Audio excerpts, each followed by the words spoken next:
Live from Tirana në Top Albania Radio. Fraza përmbyllëse e këngës si sapo dëgjuam me tradhtia nuk është e lehtë ose mbase dikur, por sot I ke parë ato meme të shkenda që shef burrin duke tradhtuar ajo, I jep një tuf lekësh këtu ai, edhe pastaj edhe mbyll njërin sy edhe e harron të gjithë Po ky është realiteti. Të gjithë skenën, po shkojmë drejt një dekade në vazhdim që njerëzit do jetojnë të lumtur në treshe, pra burri, dashoria dhe gruaja. Se di këtë, nuk di. Po mendoj që ka përtar shumë shpejt kjo kohë. Se përderisa e pranojnë në këtë lloj forme, nesër pastaj se mund të hadhe një drek të tre, një darkë të tre. Po shiko, se kjo dhe ekziston tek ato që janë myslimanë, që marrin nga 2-3 gra dhe kështu që do kalojnë gjithë në këtë. Se cikli njerëzor rrotullohet, pra shkon aty ku ka qenë, por në një formë. Do shkojmë në një pikë që nuk do ketë më sens familja. Edhe martesa do zvoglohen, nuk 4100 divorce ka pasur gjatë 2025-s, që nuk është mbyllur ende sipas Instatit, dhe 1000 kërkesa për celebrim. Një disbalans. Çka un jam dhe avokate dhe un marr pjesë dhe un do të marr dhe çështje divorci dhe divorcet po shtohen çdo ditë më shumë. Martesa po faktorët kryesor ekonomia, dhuna, pastaj tradhtia. Po kam vënë dhe këtë resh shkonda që njerëzit sot nuk durojnë më. S'kan më sens durimi. Nuk kanë. Bëre këtë gabim, okay, mjafton të bëj një fëmijë bashkë edhe. Po ka dhe një problem tjetër, I binde shkurt. Dhe nuk është mirë të bish shkurt sepse jeta është e gjatë, sidomos ku ke familje, ku ke fëmijë. Duhet mendosh edhe për të ardhmen e fëmijëve. Unë shoh shumë gra që ndahen me bashortët e tyre, thjesht nga bashorti nuk është mirë në gjendjen ekonomike dhe një zënk, dhe I bin shkurt direkt divorc, por harrojnë që ajo fëmijë do rritet, duhet ta arrisësh, ti nuk mund të jesh e zonja të arrisësh fëmin ta shkollosh vetëm me një rrogë dhe mendojnë ecin dhe me këtë ide, ka një të dashur, ai se do e mbajë të dashur, nuk të mban njëri sot, sidomos kur ti ke dhe fëmijë. Madje dhe për këtë trendin që ne folëm në fillim për këto burrat që mbajnë goca me lekë, dhe ky ka filluar të bjerë, se kanë kuptuar tani hilen edhe nuk duan më të japin lart të poshtë kur mund të gjejnë, më fal për shprehje, mund të ikin jashtë Shqipërisë dhe mund të gjejnë goca shumë herë më të bukura me më pak lekë që janë dhe të kontrolluara. Ka filluar, po prap janë nga ato që investojnë shumë tek femrat e tyre. Por mua më vjen keq për flas për familjarët, për gratë. Absolutisht. Dhe unë them edhe kur direkt kur më thonë që do të jap divorcin, unë them mendojeni mirë sepse ai tjetri nuk do të mbajë, nuk do të rrisin fëmijën e botit. Kështu që jeta është e gjatë, nuk duhet thjesht për një gabim për ta çuar në divorc. Okej, duhet ta gjesh atë urën e komunikimit, t'i japësh dhe mundësi edhe të sakrifikosh. Familja duhet ketë sakrificë. Kërkon sakrificë, patjetër. Kur ke sidomos kur nuk po flasim për këto marrëdhënie, për vajzat e reja që s'kan një fëmijë, që se kanë krijuar ato familja, ama në momentin që krijohet familja duhet menduar mirë, sepse nuk duhet të mendosh vetëm për vete, duhet mendosh edhe për fëmijën, sepse gjithë pasojat mbi fëmijën do të bjerrin. Po dhe për vete, patjetër, se është ndryshe, janë të ndryshe raste, është më vështirë të ndërtosh një familje me jam dakord që nëse ka dhunë në familje, dhunë të vazhdueshme, fizike, psikologjike, jam dakord, po. Do t'japish drejtim, jam shumë. Dhuna në asnjë formë nuk tolerohet. Por për të ndash për qef, sepse të është mërzitur burri apo gruaja dhe fillojnë sherrre të kësaj natyrës, jo po pse s'punon, jo po familja ka sakrifica, njërë ka, njërë s'ka, leku shkon e vjen. Do bëhemi në çdo ditë më shumë të vetmuar, po shkojmë drejt një epoke çdo ditë më shumë të vetmuar shkonda. Të vetmuar dhe edhe psikologjikisht, po shkojmë jo. Nëse dikur familja në Shqipëri ishte e madhe, shumë vëllezër, shumë motra, nipër, mbesa, mblidheshin sipër, familjen time, unë dhe vllai jemi. Çiftet e rinj po bën vetëm një fëmijë. Pra vëllezër motra nuk kanë më. Është vërtet kjo. Un kam një vajzë dhe vajza ime ma kërkon shpesh, "Mami, pse s'kam motër, pse s'kam vllau?" Domethënë, edhe fëmia kur ta kërkon, është ajo ndjesia që vërtet duhet të kesh një familje të madhe dhe familje e madhe ka të benefitet e veta, ndihesh ngrohtë, ndihesh e sigurt. Tani po zvoglohet. Sepse vëllezër motra nuk kanë. Prindrit po ndahen edhe jetojnë vetëm me njërin palë, kështu që. Ose po, dakord. Dhe majoren pastaj duket sikur po shkojmë çdo ditë më shumë drejt një epoke që miku jon do të jetë roboti, ChatGPT-ja. Dhe fatkeqësisht është I pranishëm dhe do jetë teknologjia ka avancuar, njerëzimi do Sikur po shuhet. Familja do zbehet, familja është në drejt kësaj rruge që të zbehet. Dhe shteti në këtë rast, në optikën time, nuk është duke e vendosur ujë në zjarr fare për politika, struktura sociale. Po edhe po çfarë do bëjë njerëzit nuk i rregullon dot. Patjetër që ka çfarë të bëjë. Ka koha shumë, është e pashmangshme, Ekspertë në të gjithë botën prandaj paguhen. Pra, nëse ti do të ndërtosh një tunel, merr ekspertët për të ndërtuar një tunel.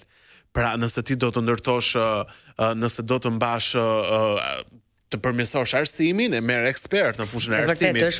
Dhe nëse do të mos prishë strukturat e familjes dhe për të mos shëmbur këtë institucion kaq shumë të rëndësishëm që ka qenë seriozisht për shqiptarët, mlidhet një tuf ndoshta s'është termi duar, por një grup njerëzish, ekspertë, sociolog, psikolog, dhe shohin se çfarë mund të bëjnë për të përmirësuar shoqërinë shqiptare në aspektin e familjes.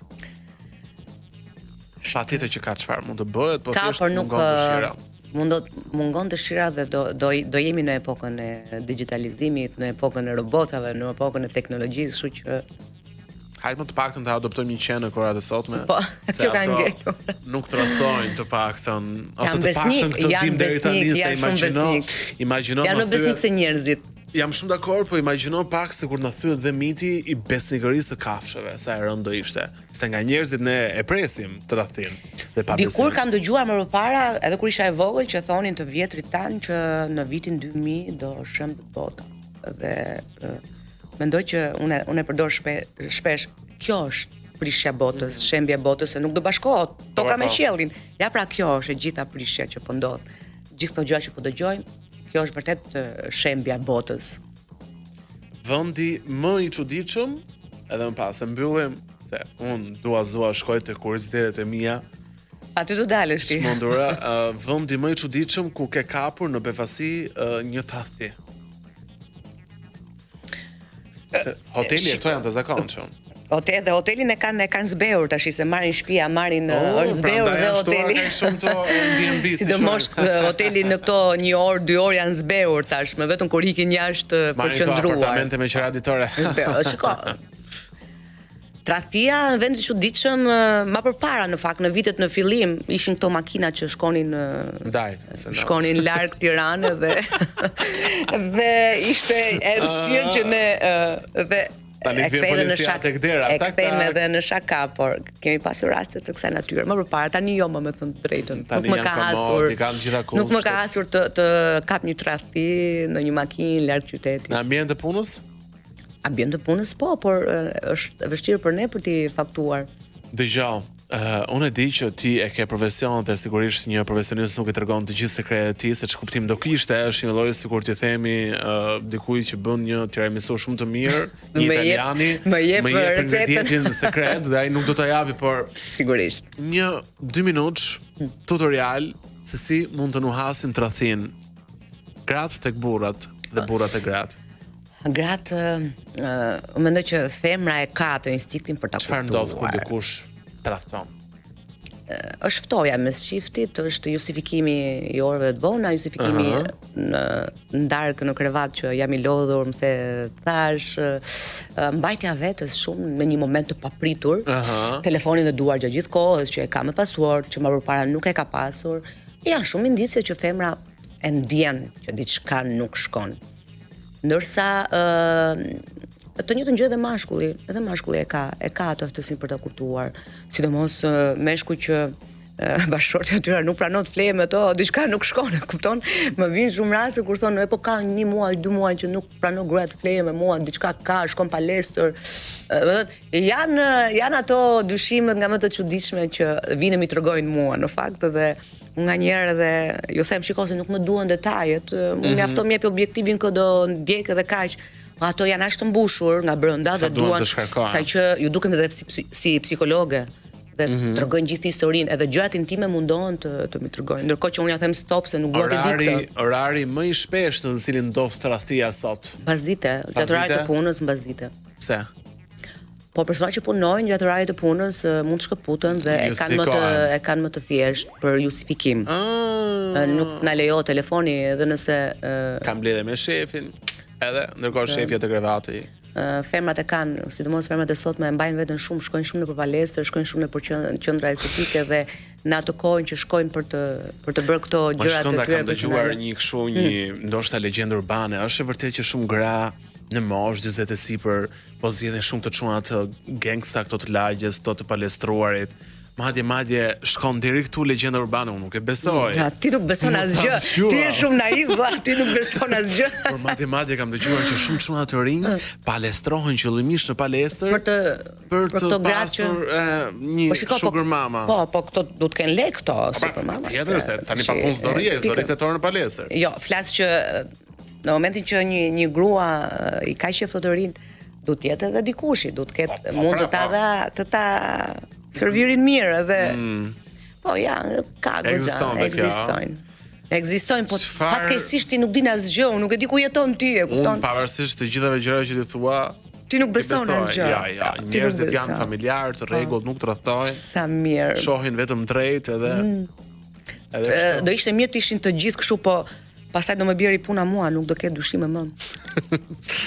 Nëse uroj shumë që të kemi hapur syt grave naive dhe burrave naiv, sidoqoftë se njeriu mbi të gjitha duhet të jetë. Nuk ka gra naive sot. Këtë ta them me bindje. Ka. Jo, shumë të rralla janë. Ka. Unë them janë shumë të rralla. Por ka. Okej, mirë, ka. Okej, se nuk do, por shumica janë vërë në ajër të kapin. Patjetër. Mirë.